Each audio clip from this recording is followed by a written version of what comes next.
ಧರ್ಮಸ್ಥಳ ಸೌಜನ್ಯ ಪ್ರಕರಣದ ಮುಂಚೂಣಿ ಹೋರಾಟಗಾರರಾಗಿದ್ದಂತಹ ಮಹೇಶ್ ಶೆಟ್ಟಿ ತಿಮರೋಡಿ ಅವರು ತಮ್ಮ ಆದೇಶದ ಮೇಲೆ ರಿಟ್ ಅರ್ಜಿಯನ್ನು ಸಲ್ಲಿಸಿದರು.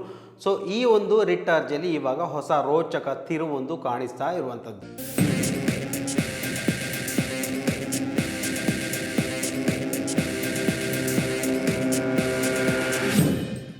ಹಲೋ ಹಾಯ್ ಎಲ್ಲರೂ ನಮಸ್ಕಾರ, welcome back to Janata agent. Mahesh Shetty Timarodi ಅವರ ಗಡೀಪಾರು ಆದೇಶ ವಿಚಾರ ಸಂಬಂಧ ಮಹತ್ವದ ಬೆಳವಣಿಗೆಯೊಂದು ಹೈಕೋರ್ಟ್ನಲ್ಲಿ ನಡೀತಾ ಇರುವಂಥದ್ದು.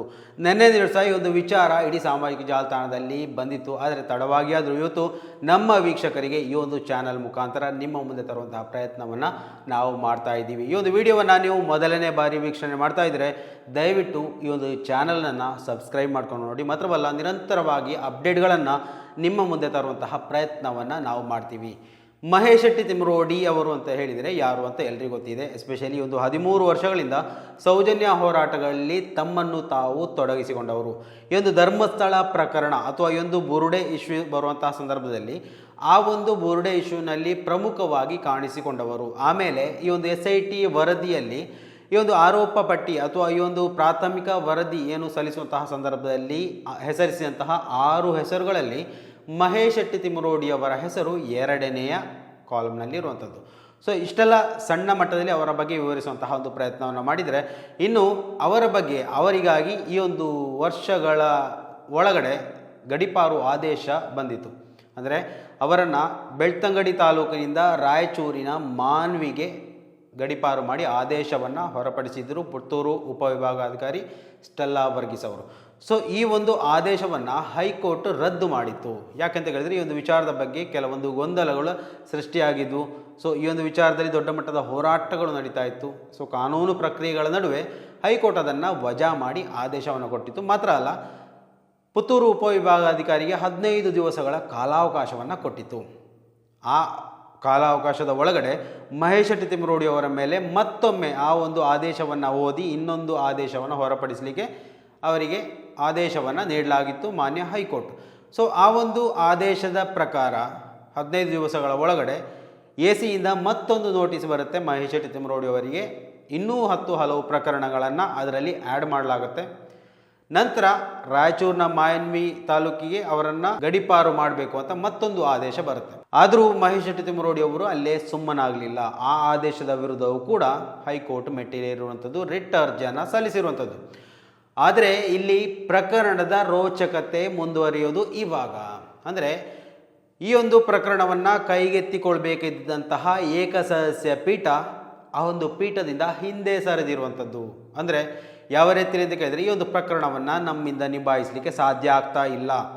ಅದಕ್ಕೆ ಅವರು ಕೊಟ್ಟಂತಹ ಕೆಲವೊಂದು ಕಾರಣಗಳು ಇನ್ನಷ್ಟು ರೋಚಕತೆಯನ್ನು ಮೂಡಿಸುವಂಥದ್ದು. ಧರ್ಮಸ್ಥಳ ಸೌಜನ್ಯ ಪ್ರಕರಣದ ಮುಂಚೂಣಿ ಹೋರಾಟಗಾರರಾಗಿದ್ದಂತಹ ಮಹೇಶ್ ಶೆಟ್ಟಿ ತಿಮರೋಡಿ ಅವರು ತಮ್ಮ ಆದೇಶದ ಮೇಲೆ ರಿಟ್ ಅರ್ಜಿಯನ್ನು ಸಲ್ಲಿಸಿದರು.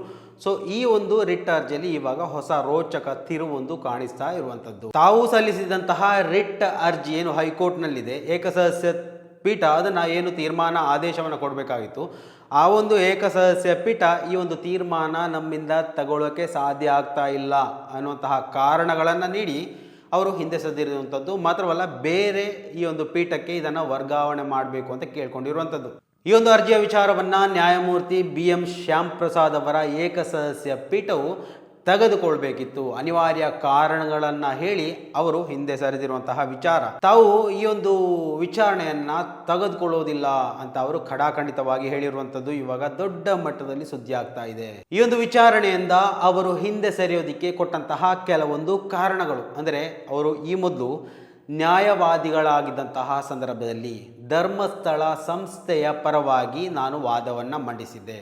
ಸೊ ಆ ಒಂದು ಕಾರಣಕ್ಕಾಗಿ ಈ ಒಂದು ಪ್ರಕರಣವನ್ನು ಇತ್ಯರ್ಥ ಮಾಡೋದಕ್ಕೆ ನನಗೆ ಬರೋದಿಲ್ಲ, ನನ್ನಿಂದ ಸಾಧ್ಯ ಇಲ್ಲ ಎನ್ನುವಂತಹ ಒಂದು ಕಾರಣ ಕೊಟ್ಟಿರುವಂಥದ್ದು. ಹೀಗೆ ಇರುವಂತಹ ಸಂದರ್ಭದಲ್ಲಿ ನೈತಿಕ ಕಾರಣಗಳಿಂದಾಗಿ ಈ ಒಂದು ಪ್ರಕರಣವನ್ನು ಇತ್ಯರ್ಥ ಮಾಡಲು ನಾನು ಸೂಕ್ತ ವ್ಯಕ್ತಿ ಅಲ್ಲ ಅಂತ ಅವರು ಹಿಂದೆ ಸರಿಯುವಂಥದ್ದು.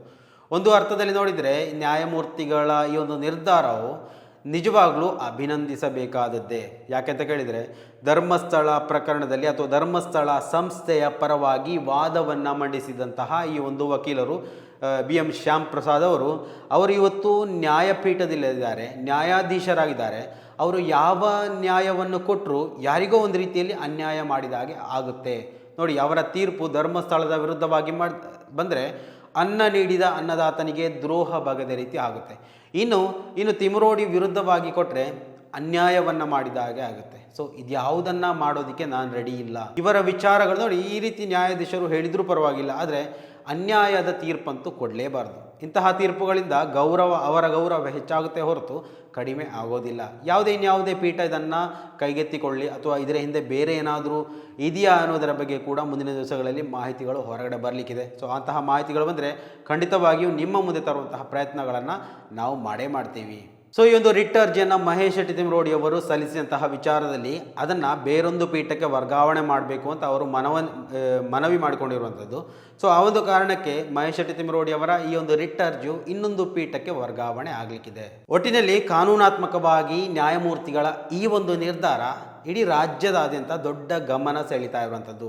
ಮುಂದಿನ ದಿವಸಗಳಲ್ಲಿ ಯಾವ ಪೀಠ ಇದನ್ನು ಕೈಗೆತ್ತಿಕೊಳ್ಳಲಿಕ್ಕಿದೆ ಎನ್ನುವುದರ ಬಗ್ಗೆ ಕೂಡ ಇನ್ನಷ್ಟು ಕುತೂಹಲಗಳು ಇವಾಗ ಹೆಚ್ಚಾಗ್ತಾ ಇರುವಂಥದ್ದು. ಸ್ನೇಹಿತರೆ, ದಯವಿಟ್ಟು ಈ ಒಂದು ವಿಚಾರದಲ್ಲಿ ನಿಮ್ಮ ಅಭಿಪ್ರಾಯಗಳನ್ನು ಕೂಡ ಕಮೆಂಟ್ ಮಾಡಿ. ಮುಂದಿನ ಮಾಹಿತಿಯೊಂದಿಗೆ ಮತ್ತೆ ಭೇಟಿಯಾಗೋಣ. ಅಲ್ಲಿವರೆಗೂ ನಮಸ್ಕಾರ.